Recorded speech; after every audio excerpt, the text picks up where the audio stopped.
related to grief and loss and all the things related to that. So what I have for you this time is an adapted version of Kubler-Ross's. We'll get more into kind of the weeds of her model later, but this is kind of a working one that I have used off and on throughout the time of just sitting and talking to people about where they are and so forth. So it's a way to organize the data coming at you as you listen, and perhaps in a way to inform, as far as the questions you ask or the reflections you make or whatever that might be. So we're going to look at that, and then if we have enough time, I have at least a dozen different myths that people have around grief. So sooner or later, we're bound to bump into one of them that we have ascribed to. So, and that's the beauty of them, actually. So before we get started, let me just pray, and we'll get started. Let's pray. Father, thank you for this day. Thanks for another day. Reminder of your renewed love for us each and every day. Thank you for the opportunity we have to look at a subject like this that is so core to our experiences as humans, and also just in our relationship with each other and with you. Give us the endurance and the ability to hang in and listen to the various things we walk through as we do that. In Jesus' name, amen. Okay, I haven't looked at the schedule yet. Does anybody happen to know when I have scheduled the Tuesdays with Maury? Does anybody remember right offhand? I'll probably move it till after. If it's in Blackboard for the week before finals, oh Lord, the week before spring break, I'll probably move it to after that. And we'll do the same kind of schedule we did with Shadowlands. Is that we'll watch it in class and then finish it online. I'll move it into Blackboard and allow you to finish it that way. So, okay, so let's talk a little bit about this and the things that I talk about a fair amount. The one thing that is a way to at least understand what I'm talking about is that mile markers themselves all look the same. They just have different numbers. And that really is the landscape of what we talk about in experiencing loss and the grief we experience. There are things that tell us kind of where we are in the process, but it isn't necessarily a next stage. That's even Elizabeth Kubler-Ross was dismayed at how people decided to use her model in a very linear sort of way, when in fact it isn't linear at all. We end up kind of taking exit ramps in various places and camp out for a while. And so each one of these it's going to sound very familiar. You've already been reading in Kubler-Ross's book, but I want to fill these in a little bit more fully. The first one is denial. We have talked about this off and on. A lot of times when we look at this, it's never just this can't be happening kind of denial. There's a lot more to denial than meets the eye.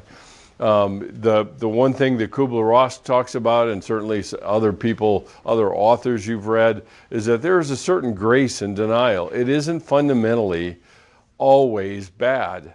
Sometimes it's absolutely necessary for us to actually survive the severing or the detaching that occurs between us and another person, or even us and our own self-image. The idea of loss is, like we've been saying all along, is not just connected to death.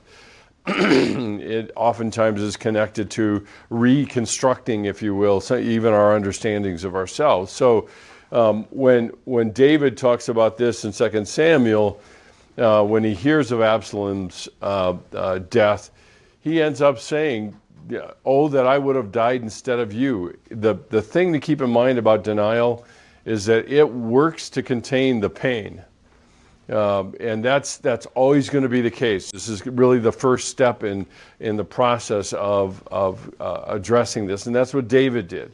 He said, if I could only just substitute myself, and of course, in a lot of cases, in a lot of situations I've sat with, I have talked to a lot of people that have said exactly the same thing as King David did.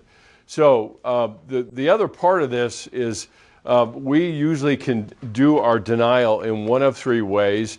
It is not one, then another, then another. It will be a circling kind of cycle that people go through in terms of dealing with their denial. The very first one is actually denying the facts of the loss.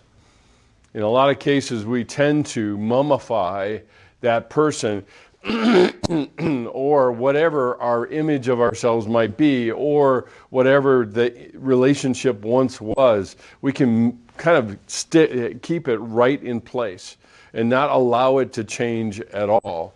One of the stories that is often told in regards to Queen Victoria, she had a consort, which means essentially that she has a partner, a spouse that isn't necessarily of royal blood. And he dies. And Queen Victoria basically has the butler prepare his shaving kit, go to his chambers every morning, lay out the shaving kit every morning, and then at the end of the day go back and put it back together again and put it all away. So the routines and the attempt to mummify and keep things always the same. One of the things that happened certainly in my home was that my dad's Marine uniforms were permanently encased into a cedar closet, as if he was just going to come home and put them on again. And so we have a lot of different ways that we can go about mummifying whatever that might be in relation to the person, and just keeping things intact. I think I may have mentioned to you all before about the friend of mine that I used to work with. Hang on, I thought. Her little boy died of myelocytic leukemia, which usually afflicts 50-year-old people. They literally left his room as if they were waiting for him to return to it.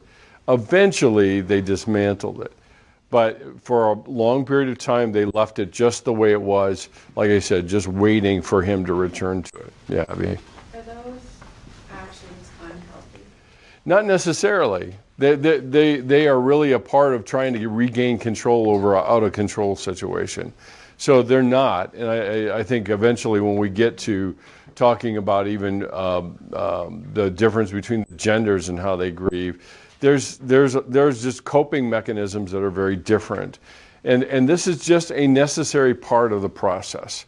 So the fact that somebody mummifies the effects of the person, usually you have people that make errors on one or the other direction. One is they get rid of everything and remove all evidence that the person ever existed, or they go the other direction. So it's when it goes far too long, and it really is a lot like they're living in suspended animation, waiting for the person to return. And a lot of times, the older the person is and the longer they've been in a relationship with somebody, a lot of times the more likely that is to happen.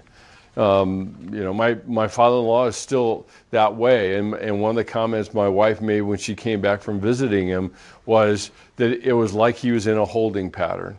He was just waiting to die. It sounds morbid, but waiting to die so that he can rejoin Pat in heaven. So that kind of stuff is really a way for us to cope with something that is too big to kind of fit in our head.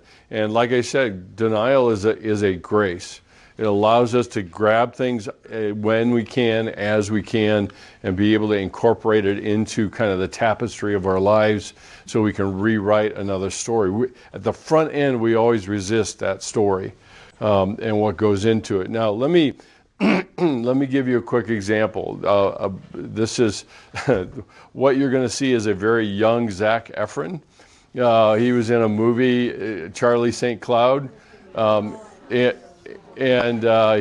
was in an accident where his younger brother dies, and the thing he says to his girlfriend, a girlfriend comes onto the scene, and now suddenly he has to make a choice between her and Charlie, and or Sam, I'm sorry. And that's where the problem comes in. What he says in response to her is really, really quite telling in terms of what we're talking about here.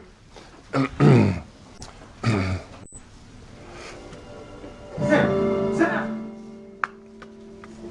Stop! Sam, stop!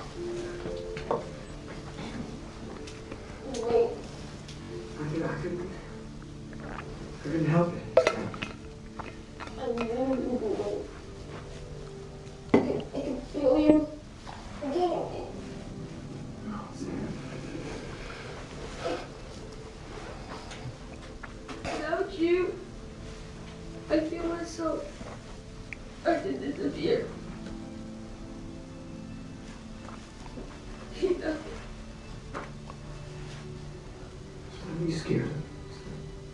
you want me to go? No. Then why did you bring her? I didn't mean to spy on you. Charlie, it's okay.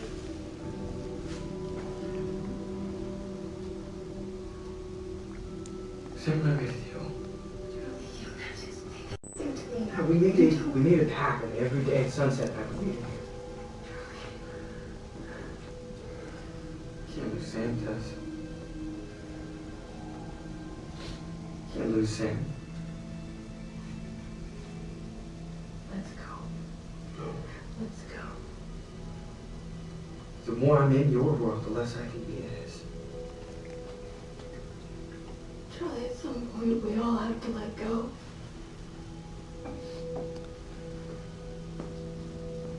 I can't lose Sam, Tess.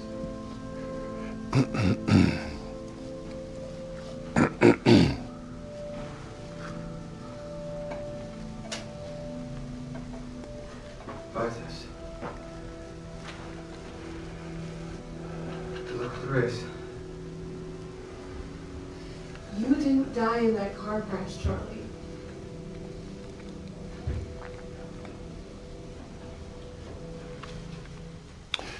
The more I'm in your world, the less I am in his. He actually went so far as to take a job in the cemetery where his little brother was buried just to be nearer to him.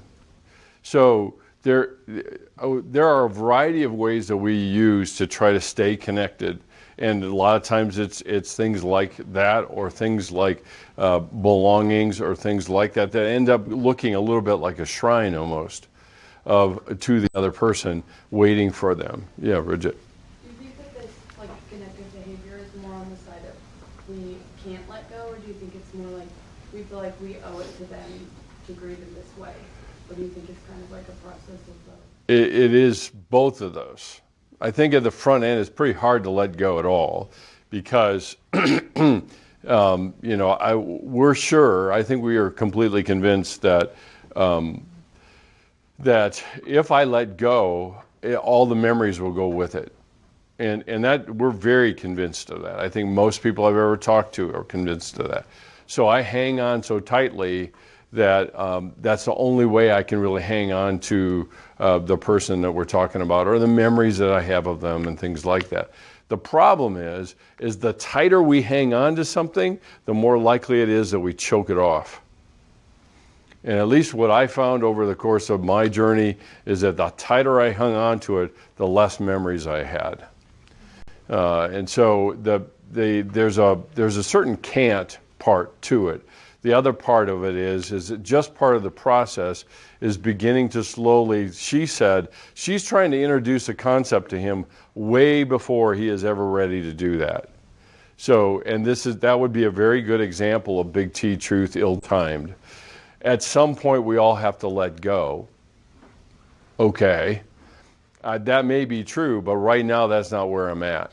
And that's ultimately what we have to perceive, I think, in coming alongside of somebody else, is that not all truth has to be spoken at the time that we think of it. And that's a way for us to actually and connect with the other person. The problem is the closer we connect to somebody else, the more confused we feel, and we don't like that feeling. The more questions get raised that we're not comfortable with, the more difficulty we feel or the more helpless we feel to even help the person. What we overlook, as I've said many times before, is just allowing the person to vent all the emotions and the things they're experiencing is grieving. It is grieving. There's not these key things that have to show up every time. The person has to reweave a story without the person or without the relationship or without the dream in it. And dreams are every bit as powerful as people are when we start to lose those and have to reorient those things. And that's part of the conversation. It takes time to pull those things out and then reweave a new story, and that includes our future as well. Rose, you were... Yeah, I was just thinking about how, or what your perspective would be about how she could handle that better. Yeah, well, I mean, some of it was just showing up and letting him tell the story again. Because in a lot of cases, his reconnection with Sam is to try to absorb the reality of his brother being gone. So how do I go about doing that? A lot of times it's just, tell me the story again.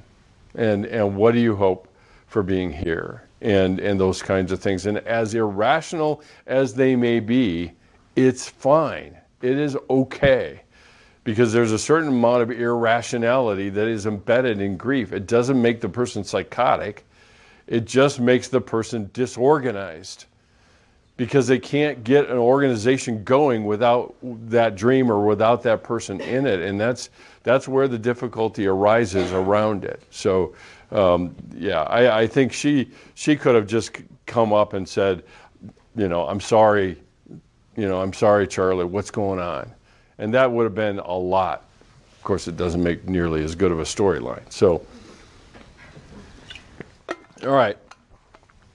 The second thing is not only can we deny the facts of it, but we can also deny the meaning of it. Yeah. To what extent is it okay for like a friend of someone that's grieving to like entertain a delusion? Like, should she have tried to enter into that like picture with him, like tried to speak to Sam? Yeah, I mean, there's a certain loyalty and even a possessiveness, I think, to having that relationship with his brother. So trying to enter into it could be perceived as being intrusive. It's not your memory, might be the response, rather than tell me the story, and that keeps a reasonable distance between the people that we're talking about here. So the other one is it's not any, it's no big deal. We minimize the significance of it. The person wasn't that good of a friend, that good of a father, that good of a spouse, whatever that might be. The thing that oftentimes comes along with this is a selective forgetting. They don't remember the good times. All they can remember are the bad times and all the things that came along with that goes along with the memory and things that go with it. So even in denial, there always is going to be a patchiness, if you will, to the memory that is recalled. And what I mean by that is there's pieces of it, maybe moments, if you want to use that word, is part of that, whether it's the more negative moments or the more positive moments that somebody might experience. There's a way, even in diminishing the meaning of it, is to make the person so ideal that they don't even exist. It's not that person at all. So you can do it in two different directions ultimately. And that's part of this idea of diminishing the meaning of it. Again, a lot of what drives this is we don't want others to think that we're going crazy. Or we don't want others to think that we were attached in some way. So what drives it is ultimately trying to manage other people's perceptions of our grief process, which also means that I have not really engaged it at all. And that's really very much a part of the process. The problem we get, particularly when we start talking about mile markers like this, is that we start thinking, well, you got to get through this one to get to the next one. And the biggest challenge, I think I've said this to you guys, the biggest challenge is not to set the pace, but to match the pace of the person you're connecting to.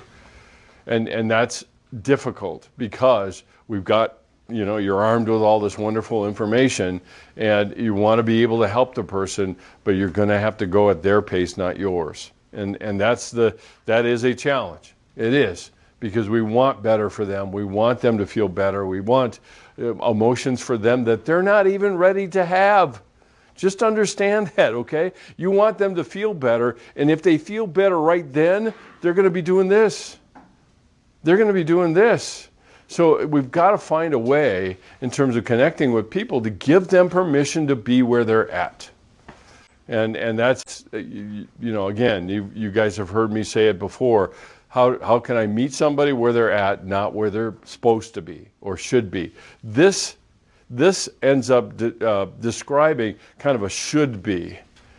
But if we take that target and impose it on the person, we miss the person and being connected to them. The last one really is deny that death is irreversible. That seems like that would be very difficult to do. I have had more adolescents than I count anymore that are trying to make a case for either suicide or other things like that, and say I had one girl say, it's no big deal. I'll just come back as a baby and start all over again. And so you can look at that and say, that's not even possible. But if we can identify the fact that this person is grappling to try to get a grasp on something that's really hard to get a grasp on, and know that that's part of it. So people will turn to spiritualism in terms of seances and other things like this. Really good example of this, which I think is in the next slide, is Saul. His dear friend that anointed him as king, Samuel, dies. He's in a real pinch, and since he's managed to, abolish all the witches in the land, he goes to find one in another country, trying to conjure up his friend.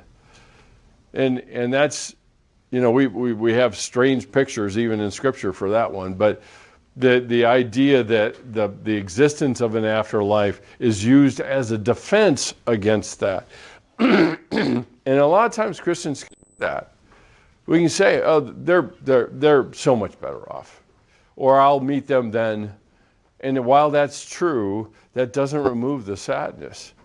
And the expectation that it should is where the problem lies. So and here's that example from Saul, I mentioned Saul. This is David. David, when the baby that was born from Bathsheba dies, he gives it up in a sense. He kind of gives it up, although he says he comforts himself with the idea, I will go to him, but he will not return to me. And so there's this mental gymnastics we go through to try to manage the pain. Understandable completely. The challenge, I think, of being a friend is to figure out where they are and then meet them there rather than the alternative. One of the biggest challenges, or one of the biggest kind of threats to our ability to connect is our information, which would put me out of a job for a long time. What actually frees the person to take what I have to offer is the relationship I have with them. It's got to be in a context. Content means nothing without a context, and that's what relationship is so important for. So denial is always the first place. Not always. I mean, remember, these things are cyclical. In some respects, the person may feel numb and feel, that this can't be happening or whatever else. I actually had one lady whose daughter came and saw me and said, all she does is walk around the house and say, you can't be dead, you can't be dead, you can't be dead. And that's really a very obvious one. And a lot of times it prompts the people, including this kid, to say, yeah, Mom, but he is. And that's okay. Yeah, that's true. Big T. Wonderful. Now that we got that established, now what? So, second one is the one that is anger turned outward. what you'll see, this and the next kind of mile marker that I'm going to talk through is adaptations of Kubler-Ross's. Because anger turned outward is, in a sense, kind of the bargaining thing. What I have seen, certainly in talking to people, is that we are so angry over what we have just experienced and the things that have gone down. We are looking for a target. And guess who that target will be? You as a friend. Merry Christmas. And the test of your safety is your ability to take that, is to take those hits for your friend. Is it fair? No, of course not. It's not really relevant whether it's fair or not. They can't lash out at the person that they have all the feelings for, because, of course, if they did that, it would seal the fate of the relationship, even though the fate of the relationship's already sealed. So we have to find a way to give the person the opportunity to be angry. And a few different targets show up. Probably the most obvious one is God. We love to pick on God, and he loves to be silent in spite of it all. And so we've already looked at this example where Mary and Martha are waiting around for Jesus to show up. They had sent word to him that Lazarus had died. He shows up a day late, well, actually 4 days late and $1 short.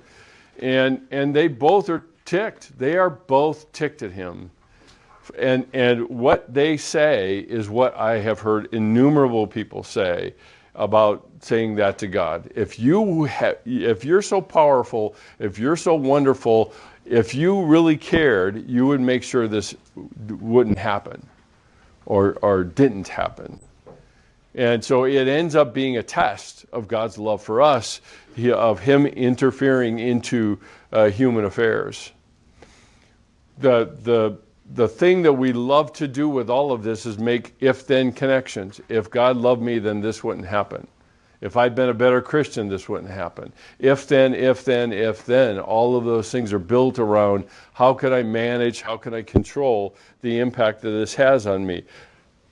Anger turned outward is every bit as a commitment away from the pain as denial is to numb it. Okay? Did you guys catch that? So denial is a strategy to numb it, to manage it somehow. Anger is too. It's just a different strategy. So the anger is turned outward at God, and if-thens are made, and even narratives are made around our faith. And that really is a function of the anger that we feel. The second one is just the unfairness of the world.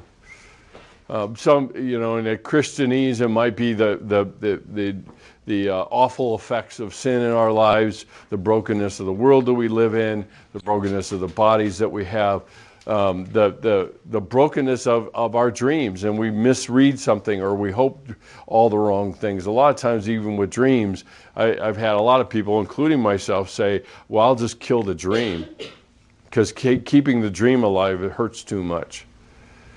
And if I have a dream, a lot of times we get this false notion that if I have a dream, I always accomplish it. And that's obviously, that's not necessarily the case. At the same time, dreams crystallize and solidify into demands. So they go from dreams to demands. And then it's a demand against the world or whatever we might say. So we demand fairness, really without defining what fair would be. At least in our opinion, fair would be because of the things that I've done, how I conduct myself, the way I do my relationships. The only fair thing would be that I wouldn't have to be going through this. I mean, some people would put it in the just and appropriate circumstances phrase. They might add in this idea of just, again, if God is so just, and then fill in the blank on that one. We do that all the time. Again, it's really very much of a function of our helplessness. And we don't who likes being helpless? Nobody does. We don't stand in line to do that. As a matter of fact, we don't stay in a line, and generally we always reject it when it's pointed out to us. We always reject it for one main reason: if I'm helpless, I'm weak, and if I'm weak, I'm defenseless. And if I'm defenseless, I really don't know that anybody will defend me. So there's part of that comes along with it. And then, of course, the broad category of everyone else, others, is where the anger is pointed toward. Anybody who is involved, it might as well have been actively participating in the incident. If it's somebody's death, a lot of times doctors and hospitals and everything are pointed to for mishandling it or malpractice or anything. This in this phase is when we see a lot of lawsuits show up, because it's all the anger that comes with it, and I've got to place it somewhere. The irony is even though I get it placed somewhere, it doesn't do anything for the sadness part. See, the thing about anger is that it actually creates the energy we need to keep moving. That's what anger does. And so it's not only that we're offended, it's not only that we're hurt, it's not only that, but there's an energy that comes with anger. We get busy, and that's very much a part of that. So the bottom line in all of these is that there is a retreat from, and even if you want to put it this way, a lack of recognition of what actually happened. And so again, the effort that the person is making is to try to make it easier to manage, easier to experience, make it better, for me to understand, whatever that might be. It doesn't really matter if that's going to accomplish that at the end. We get very outcome driven. And so, we look at it and say, well, what good is this going to do you? That really isn't the point. The point is the process, not the outcome. The outcome will take care of itself if we can put a good process in place, particularly around the grieving process that somebody feels. The last one, yeah. So what about with situations where, there's legitimate grounds, outside of, in reality, there are legitimate grounds for, suing a doctor for medical malpractice or something like that? How does that interact with this? Yeah, and I mean, that wouldn't be dismissed. I don't think at all, really. I mean, I think usually the energy that comes to actually pursue a malpractice suit or something like that comes out of this mile marker. Is it appropriate? Yeah, probably. I mean, I don't know. I'm not the judge of it. I think in a lot of cases, if we're just patient, it will kind of work itself out if the person is engaged in this process reasonably well. And then they begin to see that it doesn't really help much. Now, there are people still that are still very much stuck in this. And there are certainly some folks that it would appear, I don't know this for a fact, but it would appear that there are a few parents from the Columbine shooting that are still in this mode. Now, I think it's probably matured. It is probably tamped down over time and gotten reality infused into it. But what created the energy, Rachel Scott's dad would be a good example, what created all that energy was the anger over what happened. And that's not bad. It's a normal part of the process. I wouldn't even begin to criticize anybody or make a judgment call about where they are. But I think that's probably what gets it going. The last one, which is probably the hardest one, and this is one that I certainly saw, was being mad at the person who's left us. Now, when it's a volitional choice and a lost relationship, this anger is pointed at the choices that they have made. When it's somebody who's experienced a loss due to death, this is oftentimes the last frontier when it comes to talking about the anger, because we're held back by what looks like the irrationality of it. Is that in my journey, I didn't I was pissed. I was really, really pissed at one thing, my dad abandoning me. Now, if I were to have articulated that to any of the adults in my life, what would their response been? Yeah, he didn't choose to die. Okay, never mind. But it's the feeling of abandonment that is there, that is part of driving this anger toward them. And that was one area that I had to walk through to be able to say, it's okay that I'm mad about him leaving. It's okay. Now, like I say, when we have lost relationships and broken relationships and things like that, that's a different story in the sense that somebody's choosing to move away from us or whatever the circumstances might be. So that it's still, but the pain is still there and the sense of abandonment is still there that we still, I think, at some level have to push into and identify it for what it is. This really isn't an active treatment process here. A lot of this has to do with the identification, description, and acceptance that goes along with this. Were you going to ask? Yeah. Yeah. Is this just the most difficult to express with like a death, or could it still be applicable as like the most difficult in like a lost relationship or friendship? Yeah, I could, because why? If I admit that I'm mad, then it might seal the fate of me ever having it back again. And so, yeah, you could still have that. In broken relationships and lost relationships, our anger is still a very necessary part, because I can't really heal if I don't scrub the whole wound out. And the anger is part of that. And that's connected to it, yeah. So like when you sit down with someone and talk about this stage, is this when it's like important to help them distinguish between like it's okay to be mad that they left, but not at them? Well, it can be at them. I mean, to some degree, it doesn't really matter. I mean, usually we don't just get angry.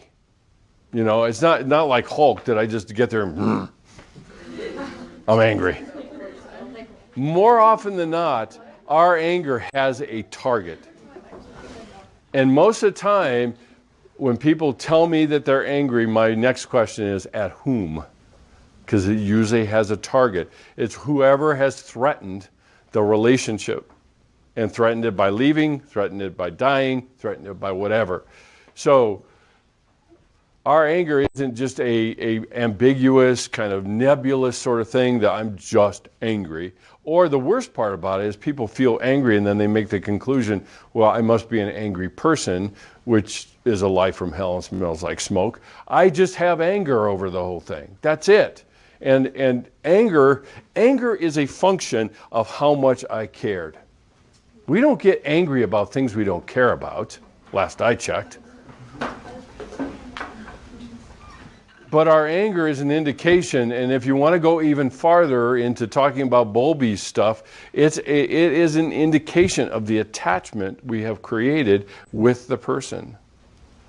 And when they move away from us, panic and anxiety and things start rising up, and how can I get them back? We have three different ways of doing it. We move toward, we move away, or we manipulate. and the anger moves me toward that person to try to pull them back in, and then whatever strategies I use to pull them back in is just an all other thing. So, Hannah, you had your hand up. Yeah, when you say like we're angry at the person who threatened the relationship, Mm-hmm. I'm like thinking of like, 'cause I feel like a lot of my anger is like placed on God, but do you think that's because we're like, oh, he in a sense like threatened the relationship because he like took this person? Yeah, because I mean, all paths lead back to him, right? I mean, if I lost the relationship, it's his fault. Mm-hmm. Yeah. I didn't have anything to do with it. No, it's always God's fault. Yeah. Yeah. I'm glad we got that settled. Yeah. What about if the target of the anger is like themselves, and like that's something Yeah, and we're getting to that, because the next mile marker is anger turned inward. Okay, so when Kubler-Ross calls it depression, that forever was the definition of depression, is anger turned inward. So, and me and my colleagues that kind of developed this to try to wrap around Kubler-Ross's stuff, wanted to put it in terms that people would understand, and that's why we went to the anger turned outward and then anger turned inward. Yes, Sierra. So since it's difficult for a person to express, what are like the signs or common phrases that we could like recognize that this is what's happening? Well, with the one that's left, like I said, it's a final frontier. So they're not talking about that one, okay? A lot of times, it isn't until they get into the anger turned inward, and then they begin to realize that I really am angry at them. And so there's a return to some of this particular mile marker. And that's, every metaphor breaks down eventually, and that would be one of them, because I think it's almost like we're caught between these two mile markers. And so the anger turned inward, I blame myself. The anger turned outward, I blame them. And so I cycle through those. So a lot of times they're not going to be talking about this. They're not going to identify that if they're really at this place. And that's okay. There's going to be a point in time where I start saying, well, all of my anger pointed out here doesn't seem to make any difference. That means there's only one common denominator to all of this. That's me. So now I blame all this stuff on me. So, Megan, you. I was going to ask if you could expand on I caught the phrase, we move away, move toward, or manipulate. Yeah. I've heard the moving away and the moving toward, but what's the manipulation aspect of it?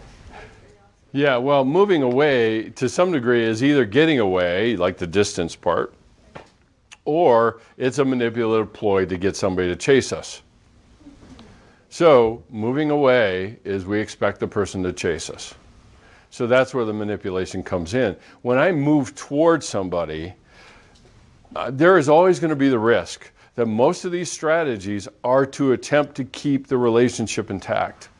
So, some people, Karen Horney would say move away, move toward, and move against.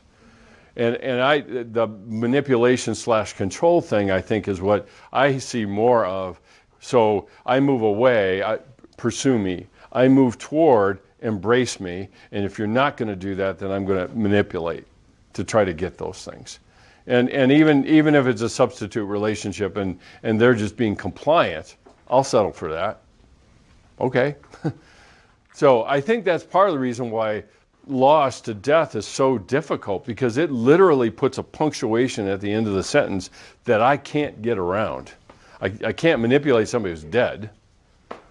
And even though in reality I may not manipulate the person who's moved away from me, that doesn't stop me from trying. And a lot of times it gets, like I said, it gets turned in on us. So the next mile marker, a couple other emotions. We don't have to spend a lot of time on these. Obviously, anxiety and fear are two other emotions that play a part. So the anxiety, this is a quote from a former client many years ago when she said, I would go to bed at night and huddle myself and shake. There's your first clue, okay, about the anxiety. The thought of having to cope with anything at all was overwhelming. My heart beat fast, I ached, my body felt tense. I couldn't really explain why I felt the way I did or what was bothering me, but the feeling was horrible and immobilizing. In a lot of cases, that's exactly why people don't want to go to sleep, because of what comes when we close our eyes and we grow quiet, because there's something we hear. And then, of course, the fear piece, that is also part of it. Another, and this one you guys have read, no one ever told me grief feels so much like fear. I'm not afraid, but the sensation is like being afraid, the same fluttering, etc. I keep on swallowing. So again, and that's the raw honesty of C.S. Lewis to describe his experiences and kind of gives words to the things I think people experience. Now, the next one goes from anger turned outward to anger turned inward. And usually where this shows up is either a sense of guilt. And it might be moral guilt because I played a part, or it could be additionally just the shame. And this person has left me, has abandoned me, or whatever because of how bad I am. So in a lot of cases we end up kind of picking through, and I would even go so far as to say cherry picking all of the things that we feel like we've done that actually contributed to their abandonment of us. Which essentially, again, is a containment strategy. If I can make me all the blame, then it's very clear who's to be punished. And that's always a strategy for us, I think, ultimately, that we have to wrestle with, is we have an abiding belief that if something goes wrong or somebody does something bad, they should be punished. And usually that, in this case, that person that should be punished is me. How do I do that? All right? Hang on that thought, Lucy.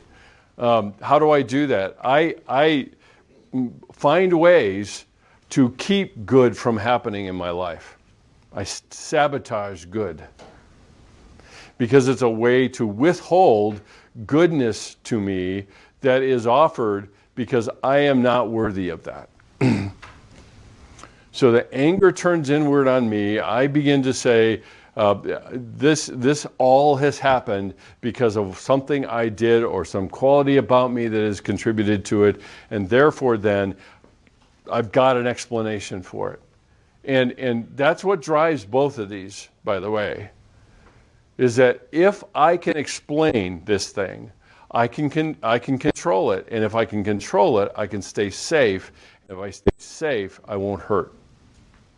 There's always a path that this tracks down in a lot of ways. So it's littered with the if-onlys or the shoulds, or I could have done this, or I would have done this, or things like that is always in this background, and it's a background narrative that's running on a regular basis. So, okay, Lucy. So I was just wondering if the shame can also manifest itself as a memory tied into, not that you made them leave or die with this certain behavior, but it's just I didn't always act as I should towards them, and that is something that you feel shame about, that Right. you were less than what they deserved. Yeah, and that would go to the if-onlys. And I've got a whole list of them because we change reality. So if only, or I should have been nicer to them. Now, if you carry it all the way out, what are we saying? If I had been nicer to them, they would not have left. If I had been nicer to them, they would not have died. Now that doesn't fit reality, but since when does any of this stuff fit reality very well? Really?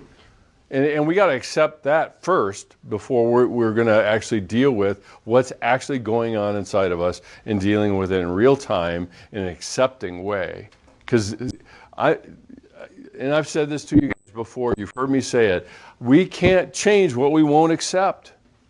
We can't. Why? If I'm not going to accept it, now that doesn't mean it's saying it's okay. It doesn't mean I condone what's happened. It doesn't mean any of that. But my capacity to actually adapt is predicated on my willingness to accept the reality of my situation and my emotions and everything else that goes with it. Okay, Rose. So with the self-punishment piece, Yeah. what you're saying is like basically they're doing this because it explains why the person left or why there was the loss, and that's the control. Right. So inevitably it's like they're hurting themselves because that pain is less than the pain, or like I guess I'm like struggling because Yeah. what I see when I see other people self-punishing, and even when I see my own self sabotaging and punishing myself, it's actually causing more pain than if I were to feel the real. Is that do you Right. understand? But in reality, yes, it does create more pain. Right. Right. And so even in adolescence, and we carry this into adulthood, and that's active mastery, is that the pain I cause is always better than the pain that's inflicted on me. always better because it's within my control to do. So in adolescence, we refer to as active mastery. If I hurt me before you hurt me, then because you will hurt me, then that's always better because it's under my control, it's under my timing, and I can do it on my terms. But if I'm surprised by something you do that hurts me, then that's worse, way worse. So how do you go about helping people who are in that mindset? Yeah, I mean, a lot of it is starting the conversation about this stuff, self-punishment, self-sabotage, things like that, so that you have some language to refer to.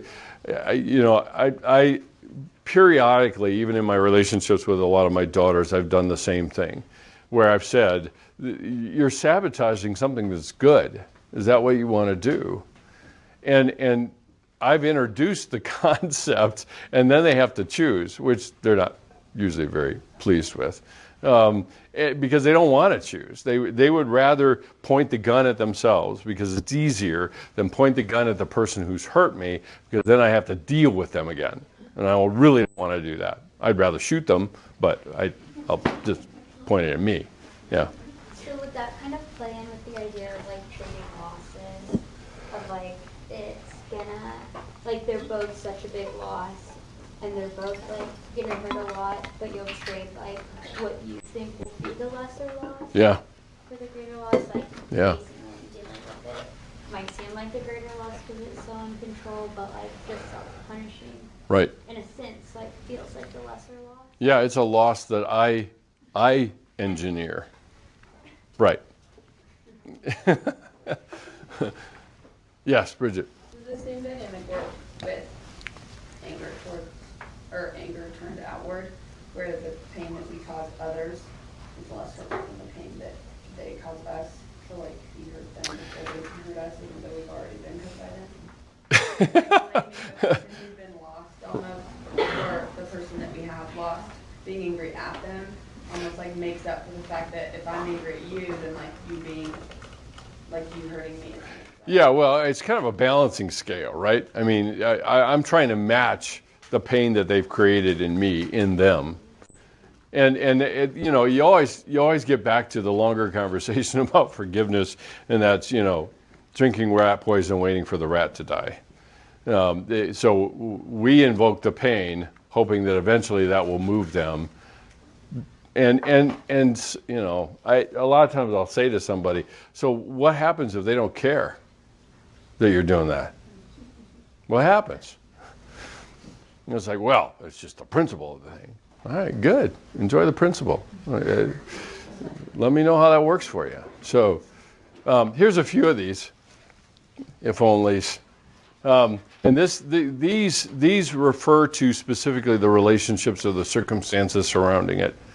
And this can be applied to a lost relationship, or to, in this case, death. If only I had known that she or he was dying.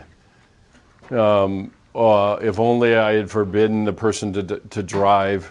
If only he hadn't taken that trip. If only I had gone with him or her.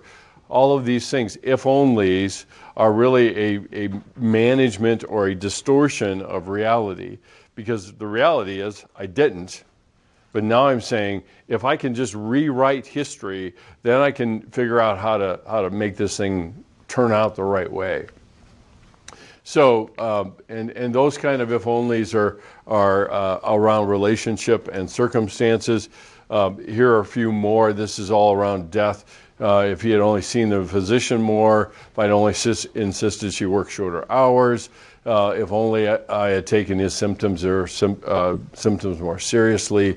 So we've got the if-onlys, and the if-onlys, this is just sample, because we can we're very creative. We can come up with all sorts of if-onlys that don't match, really. And it doesn't really matter whether they match reality. It's just a way of managing the difficulty that goes into it. So the shoulds are another one.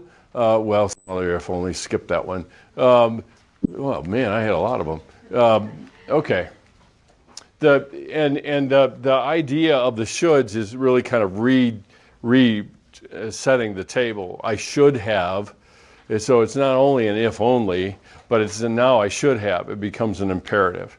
And I should have done this, I should have intruded more. And to some degree that really kind of interferes with maybe my commitment to have good boundaries with people and trying to give them freedom to choose. And so I'm now saying, all right, I want to reset the table here. I should have been more intrusive, more controlling to make sure that this result didn't turn out that way. And that ultimately becomes a bigger problem. Now, before we quit, let me show you something. In terms of this, I need a board to write on. And this piece of this, of course, we have no eraser. Let me turn this around.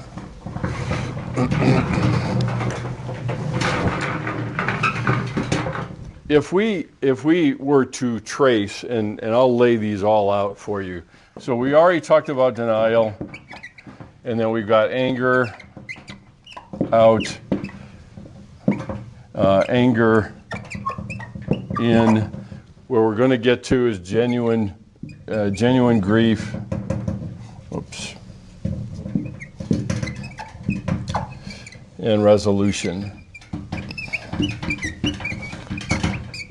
And genuine grief I'll have to fill in next time, but the point is this, is that when we experience the pain of loss, in most cases people will do one of these. They will cycle through these three.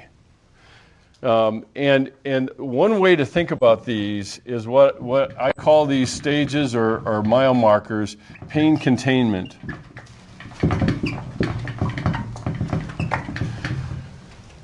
They're part of my strategy to contain the pain, which means I go from, it really wasn't that big of a deal, to I am so pissed I can't see straight, to I am such a loser that I can't hang on to any relationships, or I should have, could have, would have. The interesting thing about that is each one of these strategies are wonderful for distracting me from the pain of what's actually happening. So it's a way to contain the pain, and each one of them accomplishes that very, very well. The process that I'm mapping out, even with these mile markers, is that actually, if you were to track this, is that if the person begins to actually engage in the grief process, the circles begin to shift down, because these start to begin to be left behind in the grieving process if they engage these things really pretty well. The genuine grief is dealing with reality as it is. All of these up here is, if you want to put it this way, is reality is negotiable. Reality is negotiable. I can change it. I can either blame myself or I can blame other people, and now I've changed reality for my own benefit, really, so that I don't feel what I'm feeling. These three are natural, appropriate, and we don't need to get on our high horse trying to get somebody to get out of these places. It's engaging the process so that they can understand what they're going through and how they're experiencing things. When we get to genuine grief, it's dealing with reality as it is. Notice something. They have already begun, really. I can't control a reality I'm not going to admit is there. So when I start doing this pain containment stuff, I've admitted that something's happened. I've admitted it. I wouldn't be containing nothing. So when I get to this stage of genuine grief, I'm dealing with it as it really is. In increments, I've been doing this all along. And so with genuine grief, I still am going to cycle through. And in some respects, even this, you can have a recycling through all the other ones. that's part of this. Eventually, what we get down to is this real resolution where the person now can begin to invest in life without the person, without the dream, without that other thing in it. But this is the healing that we often talk about. And all of these are very much a part of the scrubbing the wound that I create a metaphor for in my book. Because this part, pain containment, is here, and down here is pain acceptance. Is pain acceptance. Now that sounds awful. It's like you're asking me to be a masochist. I'm not. But I am asking you to accept being human. And that's a bigger part, I think, of what we have to talk about when we look at these mile markers. Will we cycle through? Always, always, always, because we're humans. We get new realizations. You get new understanding of the thing that has been lost as you go through life. And so you reprocess things. There's nothing wrong with it. It doesn't mean you didn't do it right the first time. It doesn't mean any of those things. And that's a big, big part, I think, of what we're talking about here.